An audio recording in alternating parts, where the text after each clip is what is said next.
Hello everybody, my name is Corrupted Pixels and welcome to today's video. Today we're going to be taking a look at the S.H.Monsterarts Godzilla 1954 or Gojira. This is the third re-release for this figure and man, I gotta say, as much as I love this figure, this is probably the worst out of the three re-releases, or three releases because he's been re-released twice. One moment, I'm gonna grab my glasses, don't mind me. Glasses equipped. Okay, so right off the bat, we're gonna take a look at the packaging. Let's get the figure out the way. So obviously, you have S.H.Monsterarts Godzilla 1954, Bandai Namco, Godzilla in Japanese, the 2023 Godzilla trademark, all that good stuff. Flip it, Godzilla 1954. Then you get some promo shots of the figure on the back, which paint scheme looks a little different on these than on the actual figure, unfortunately, but it's okay. And then, of course, the derpy front view with some Japanese on the bottom that I don't really understand. But anywho, let's get the figure back on the desk. There we go. So, for starters, let's go ahead and talk about the design of this Godzilla. Obviously, it is immediately recognizable as the classic 1954 Godzilla. Looks very, very good in the sculpt department. The only issue I really have with this figure is the paint, and that's what I'll go into probably next. But let's take a look at his head. The amount of detail they have on these figures never ceased to amaze me. Fingernails are not painted, unfortunately. Bit of a disappointment. Also, as we go down the back, we'll notice a distinctive lack of that darker coloration for the inside of his spines that he typically has, and also, I believe, he has them on the back of the package as well. Yeah, noticeably absent on the actual figure, but oh well. Some of his spines also are darker than others for some reason. Not really sure why that is. And his toenails are barely noticeably painted, along with the teeth on the inside of his mouth. His whole bottom jaw is just not painted, which, you know, we love to see. $90, by the way. 94, I think. Not saying I'm disappointed. I love the figure. Beautiful figure. I love Godzilla 1954, but, you know, it's a little ridiculous to not have painted nails and all that stuff. But anyway, as far as being sturdy, shake the hell out of your Godzilla. His tail wags a little bit, but overall, he stayed in place. Pretty impressive. So for articulation, he can look up about that far before you dislocate the head. Can look down about that far thanks to the ab crunch and the several neck joints. That's about as far as you can look down. Look to the side. Side. All that good stuff. Head can turn all the way around if you want it to, but I don't recommend it so you don't mess up the sleeves in any way. Go down to the shoulder. Good shoulder rotation. Oof, very tight, but you can 360 it. Elbow joint. Twisty wrist. I think it's a ball joint. Let me... Correct, ball joint. Good to know. Let me just put that back. Hang on. Don't mind me. Ooh, he's got like an annoying sleeve type thing going on here. That's ugly. But there we go. Got it back up there. But anyway, move down. As we already know about the ab crunch, can look down total about that far. Pretty good, but lots of gaps. But, you know, that's not there when you have him standing straight up. Very nice spread for this figure. Leg can kick out about that far.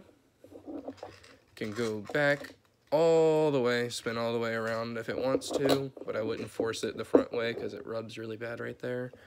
Got a good old knee joint. Pretty good range of motion.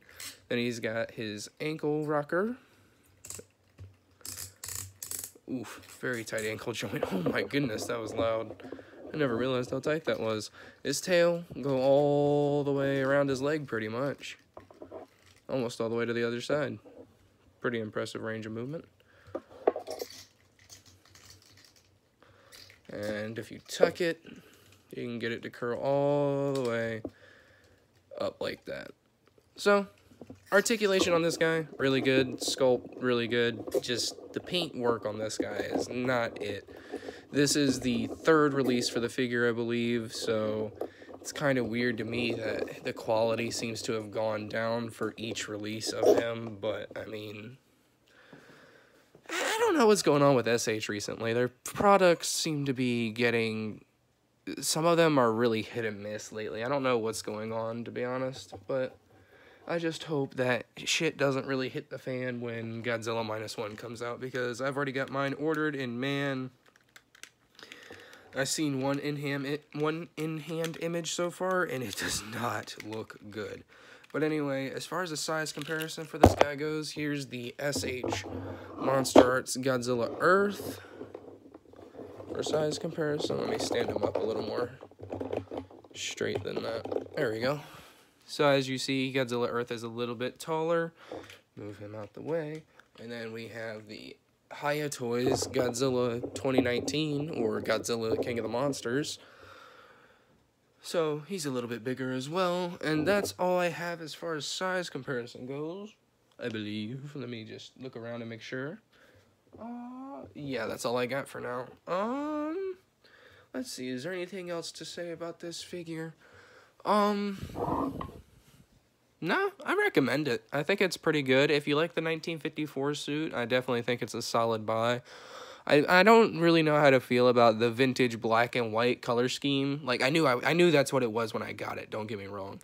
I'm just saying I don't know if I really like it. I feel like maybe it would have been a little more interesting if they had given him an actual coloration, maybe made him a little brown or something with a red tongue and all that good stuff, with maybe some bone colored plates. That'd be really neat, but you know, it is what it is. Maybe that's a special color version we could get later down the line. I'd love to see something like that.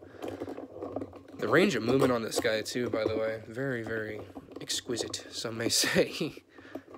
Can get this guy in all kinds of nice positions.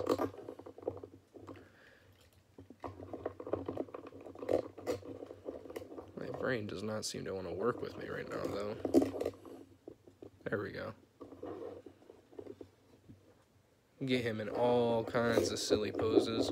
I usually have him standing up, just roaring into the sky like an absolute goober, because he looks like a goober. He's a silly looking guy.